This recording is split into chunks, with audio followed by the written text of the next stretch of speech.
11th heading, find angle C in figure 3.3 if AB parallel to DC. ಈಗ ಅವನು ಏನು ಕೊಟ್ಟಿದ್ದಾನೆ, ಗಿವನ್ ಬಂದ್ಬಿಟ್ಟು okay A B parallel to D C ಅಂತ ಕೊಟ್ಟಿದ್ದಾನೆ. ಓಕೆ, ಈಗ ನಾನೇನು ಫೈಂಡ್ ಮಾಡಬೇಕು, ಟು ಫೈಂಡ್ ಬಂದ್ಬಿಟ್ಟು ಏನಲ್ಲಿ ಆ್ಯಂಗಲ್ ಸಿ ಫೈಂಡ್ ಔಟ್ ಮಾಡಂತ ಅಂತಿದ್ದಾನೆ. ಓಕೆನಾ, ಈಗ ನೀವೇ ನೋಡ್ರಿ, A B parallel to D C ಅಂದರೆ ಇದನ್ನ ಎಕ್ಸ್ಟೆಂಡ್ ಮಾಡಿದ್ರೆ ಓಕೆ ಇವರಿಬ್ಬರು ಪ್ಯಾರಲಲ್ ಆಯಿತು, ಹೌದಾ?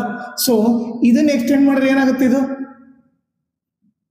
ಇವರಿಬ್ರು ಪ್ಯಾರಲಲ್ ಅಂದರೆ ಈ ಲೈನ್ ಏನಾಗುತ್ತೆ, ಟ್ರಾನ್ಸ್ವರ್ಸಲ್ ಆಗುತ್ತೆ, ಹೌದಾ? ನಮಗೇನು ಗೊತ್ತು, ಟ್ರಾನ್ಸ್ವರ್ಸಲ್ ಲೈನ್ ಇದ್ದಾಗ angle on the same side ಇವರಿಬ್ಬರು ಸೇರಿದ್ರೆ ಎಷ್ಟಿರಬೇಕು, 180 ಡಿಗ್ರಿ ಇರಬೇಕು. ಸೊ ಏನು ಬರಿಬೋದು ನಾವು, angle b plus angle C is equal to 180 degree. Reason ಏನಂತಂದರೆ sum of interior angle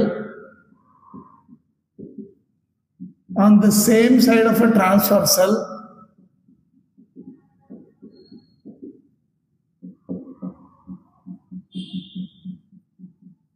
is 180 degree ಅಂತ ಗೊತ್ತು.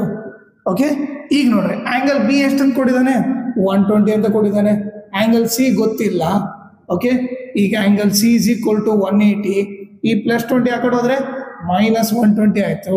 Angle C is equal to 60 degree ಆಯಿತು. ಸೊ ಆ್ಯಂಗಲ್ ಸಿ ಎಷ್ಟು, 60 ಡಿಗ್ರಿ.